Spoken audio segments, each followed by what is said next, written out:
नमस्कार दोस्तों, मैं हूं जितेंद्र दीक्षित। 4 PM महाराष्ट्र में आपका स्वागत है। दोस्तों, हिंदी में एक कहावत है, चौबे जी चले छब्बे जी बनने और दुबे जी बनकर रह गए। जी हाँ, ये कहावत इस वक्त तेलंगाना के आउटगोइंग मुख्यमंत्री केसीआर पर फिट बैठती है। केसीआर का सपना था कि वो अपनी पार्टी को एक राष्ट्रीय पार्टी के तौर पर तब्दील करें, एक व्यापक स्वरूप दे, तेलंगाना से बाहर निकलें और एक राष्ट्रीय नेता बने, उनकी पार्टी एक नेशनल पार्टी बने। और एक तरह से उन्होंने इसकी शुरुआत भी कर दी थी। उनका पहला टारगेट पड़ोसी राज्य महाराष्ट्र था, जहां पर हाल ही में उन्होंने ग्राम पंचायत के चुनाव लड़े थे और उसमें जीत भी हासिल हुई थी। बताते हैं कि करीब 600 ग्राम पंचायतों में उनके उम्मीदवार जीते थे, लेकिन कल जो चुनाव नतीजे आए उसने उनके सपनों पर पानी फेर दिया। अब उनकी सबसे बड़ी चिंता यह हो गई है कि वापस तेलंगाना में अपना वजूद कैसे स्थापित करें। वो बीते 2 बार से तेलंगाना के मुख्यमंत्री थे, सीएम थे, और अगर इस बार जीत जाते तो हैट्रिक कर लेते। लेकिन उनके इस अश्वमेध घोड़े को कांग्रेस ने रोक दिया और वहां पर कांग्रेस की सरकार बन रही है। दोस्तों, चुनाव के पहले जो तमाम एग्जिट पोल्स आए उनमें ज्यादातर राज्यों के प्रेडिक्शन बड़े गोलमोल टाइप के थे, लेकिन एक तेलंगाना राज्य ही था जहां पर तमाम एग्जिट पोल्स लगभग स्पष्ट थे कि यहां कांग्रेस जीतने वाली है और बीआरएस बाहर होने वाली है, और वो सही साबित हुआ। अगर चुनाव से पहले की या उस चंद साल पहले की जो कैंपेन को देखें कांग्रेस की, तो उससे पता चलता है कि किस एग्रेसिव तरीके से कांग्रेस ने यहां पर रणनीति बनाई थी और जिसकी वजह से कांग्रेस को यहां पर जीत हासिल हुई। दोस्तों, केसीआर की जो अपनी इमेज रही है वो बेहद अच्छी रही तेलंगाना में और अभी भी अच्छी है, लेकिन उनका खेल खराब हुआ उनके साथ काम करने वालों की वजह से, उनके मंत्रियों की वजह से, उनके विधायकों की वजह से। केसीआर ने कई लोक लुभावन योजनाएं लाई। उन्होंने रायत बंधु योजना लाई जो काफी चर्चित हुई, काफी पसंद की गई। फिर उन्होंने दलित बंधु नाम की योजना लाई, दलितों के उत्थान के लिए, उनकी मदद के लिए, उसकी भी चर्चा हुई। लेकिन धीरे धीरे इन योजनाओं की खामियां भी सामने आने लगी।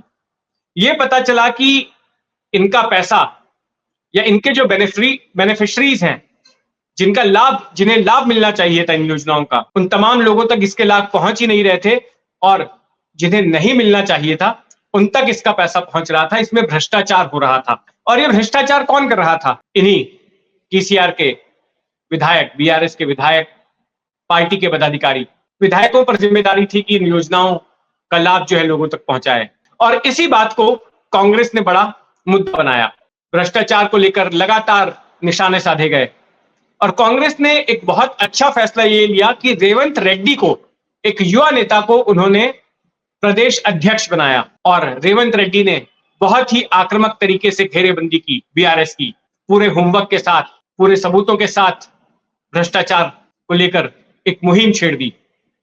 राहुल गांधी ने भी काफी वक्त दिया तेलंगाना को। उनका एक वीडियो आपने भी देखा होगा, वायरल हो रहा है, बाय बाय केसीआर, एक भाषण में वो कह रहे हैं चुनावी सभा में, और वाकई में केसीआर का बाय बाय हो गया। दोस्तों, एक मुद्दा यह भी रहा कि केसीआर इसके पहले तक एक भावनात्मक राजनीति भी करते आए हैं। केसीआर ने ये पार्टी स्टैब्लिश की थी साल 2001 में, तेलंगाना राष्ट्र समिति, और पार्टी का मुख्य मुद्दा यह था कि तेलंगाना को एक अलग राज्य का दर्जा मिले। तेलंगाना एक पहले आंध्र प्रदेश का एक क्षेत्र हुआ करता था, एक रीजन हुआ करता था, और वहां पर कई दशकों से मांग हो रही थी कि तेलंगाना एक अलग राज्य होना चाहिए, एक इंडिपेंडेंट राज्य होना चाहिए, और आखिर में वो लड़ाई उन्होंने जीत ली। तेलंगाना को एक अलग राज्य का दर्जा मिल गया। लेकिन जब राज्य का दर्जा मिल गया तो उसके बाद ये भी सवाल खड़ा हुआ कि भाई अब टीआरएस के लिए आगे क्या? जिस मुद्दे को लेकर टीआरएस बनी थी उसका उद्देश्य तो पूरा हो गया और मकसद तो पूरा हो गया। तो इसीलिए फिर केसीआर ने अपनी पार्टी का नाम बदला, टीआरएस से बीआरएस कर दिया, भारत राष्ट्र समिति, और मुद्दा अपना है किसानों का। जहां तक तेलंगाना के मुद्दे की बात है तो कांग्रेस ने भी इमोशनल कार्ड जरूर खेला अपने चुनाव प्रचार में, और यह कहा कि देखिए, तेलंगाना की जो मांग हो रही थी अलग राज्य की, तो उस मांग की पूर्ति तो कांग्रेस ने ही की अपने शासनकाल में। यूपीए के शासनकाल में ही फैसला लिया गया कि तेलंगाना एक अलग राज्य होगा। तो यहां पर भी एक कार्ड निकाल ली कांग्रेस ने, जो इमोशनल मुद्दा था उसके लिए भी। अब टीआरएस के सामने, बीआरएस के सामने सवाल यह है कि अब आगे की राजनीति वो किस तरह से चलाए। जो एक्सपेंशन का प्लान था फिलहाल तो उस पर ब्रेक लग रहा है, लेकिन कांग्रेस जिस तरीके से सत्ता में आई है। दूसरा राज्य है कांग्रेस के लिए कर्नाटक के बाद, जहां पर कांग्रेस सत्तासीन हो रही है। दक्षिण के एक तरह से 3 राज्यों में हम कह सकते हैं कि कांग्रेस का प्रभाव है फिलहाल, कर्नाटक, तेलंगाना और केरला। केरला में हालांकि कांग्रेस की सरकार नहीं है, लेकिन वहां पर कांग्रेस की अच्छी खासी उपस्थिति जरूर है।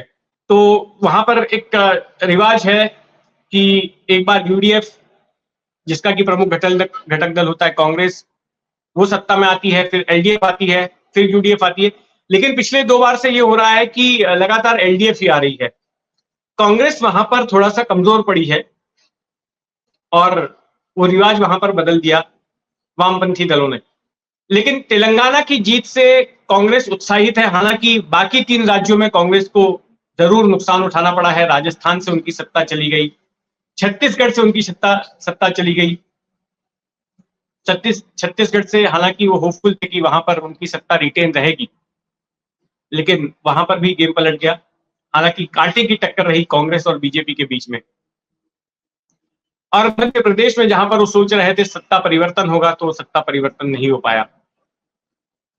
लेकिन अब तेलंगाना उनके हाथ में है और तेलंगाना में कांग्रेस अगर रणनीति बनाती है कि अच्छे गवर्नेंस का मॉडल देकर वो 2024 में लोकसभा चुनाव के लिए उतरे और तेलंगाना में कुछ ऐसा करे जिसकी कि वो ब्रांडिंग कर सके लोकसभा चुनाव में,